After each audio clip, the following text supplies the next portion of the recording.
Assalamualaikum warahmatullahi wabarakatuh. Perkenalkan, nama saya Desti Melawati.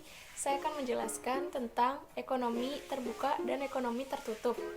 Yang pertama, saya akan menjelaskan tentang ekonomi terbuka. Ekonomi terbuka adalah perekonomian yang melibatkan diri dalam perdagangan internasional seperti ekspor dan impor barang dan juga jasa serta modal negara-negara lain. Perekonomian terbuka ini adalah perekonomian yang berinteraksi secara bebas dengan perekonomian yang berada di negara-negara.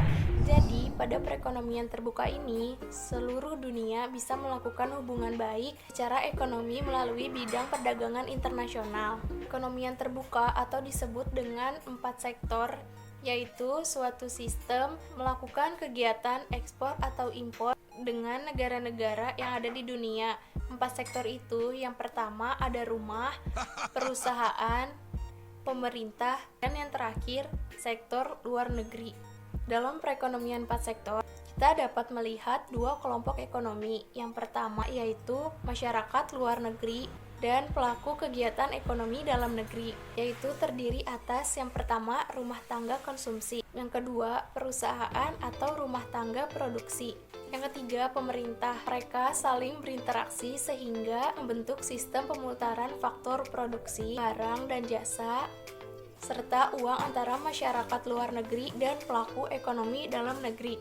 Saya juga akan menjelaskan tentang pengertian ekspor dan impor. Apa sih itu ekspor? Ekspor diartikan sebagai pengirim dan penjualan barang dalam negeri ke luar negara-negara lain. Akibat dari kegiatan mengekspor barang dan jasa dapat menyebabkan peningkatan ekonomi nasional. Impor adalah pembelian dan pemasukan barang dari luar negeri ke dalam negeri. Faktor yang menentukan ekspor. Suatu negara dapat mengekspor suatu barang apabila barang tersebut dibutuhkan oleh negara lain dan negara itu tidak dapat memproduksinya. Ada juga faktor yang mempengaruhi impor. Impor suatu barang dipengaruhi oleh tingkat pendapatan masyarakat. Semakin tinggi pendapatan masyarakat, semakin banyak juga impor yang dilakukan. Dan juga selain itu, serta kemampuan suatu negara menghasilkan barang yang lebih baik daripada negara lain. Nah, sekarang kita bahas yang kedua, yaitu ekonomi tertutup atau biasa disebut dengan ekonomi 3 sektor. Ekonomi tertutup atau ekonomi 3 sektor yaitu perekonomian yang terjadi pada ruang lingkup rumah tangga, perusahaan, dan juga pemerintah. Keuntungan sistem ekonomi tertutup. Yang pertama, perekonomian negara tidak berpengaruh oleh kondisi ekonomi global. Yang kedua, tahan terhadap krisis moneter karena tidak bergantung pada sistem pasar bebas. Yang ketiga, menjadi negara dalam sistem perekonomian mandiri. Adapun kelemahannya, yang pertama, mudah adanya kelangkaan barang ataupun jasa. Yang kedua, sistem ekonomi tertutup ini sulit mengikuti perkembangan. Dan yang terakhir, tidak adanya perdagangan internasional. Saya juga akan menjelaskan tentang investasi dan juga infrastruktur. Investasi adalah penanaman uang atau modal pada suatu perusahaan yang bertujuan untuk mendapatkan keuntungan.